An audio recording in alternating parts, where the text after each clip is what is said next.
I'm going to try to keep this brief if I can.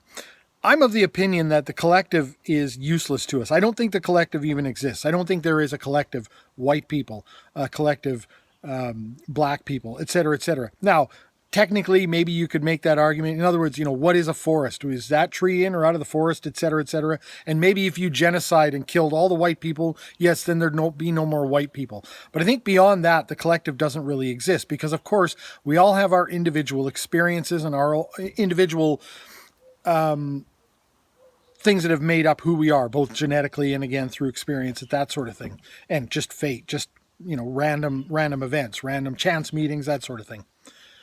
And likewise, you never really, aside again from an all-inclusive genocide, you don't punish a collective. You punish individuals. Individuals face, you don't chop down a forest. You're chopping down individual trees until the forest is no more. And so to that degree, I think the collective is useless. And further, the collective is actually what promotes things like racism, sexism, all of the other marginalization and oppression based on the recognition of arbitrary metrics that don't necessarily impact a person's merit, the way they conduct themselves, how compassionate they are, all of those sorts of things. It doesn't necessarily inform those characteristics.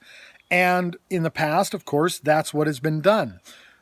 Different races, different minorities, different religious groups, different genders have been treated in a way, individuals have been treated in a way that states that because you are part of this collective, based on arbitrary characteristics, we're going to treat you a certain way.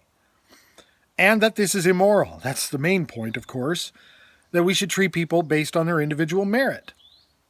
That should be the thing that we do. And how do we correct this? What is the restorative justice that's done? Well, to further collectivize. And my assertion here is that only furthers cases of individual injustice. And that's the only thing you have. You don't have collective injustice. It's still done to individuals.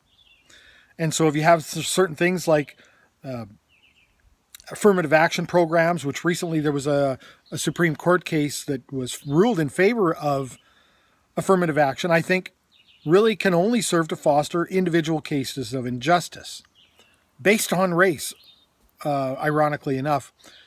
And there's other things too, where children are removed from a foster home where they're happy, they love their family, et cetera, and put in a home that might more closely match their ethnicity, where there are no actual family ties.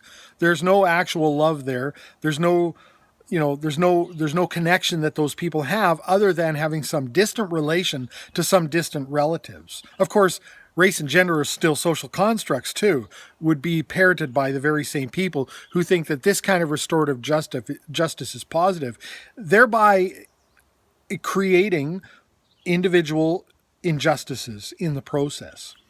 And I think that you can't erase the collective by reinforcing the collective.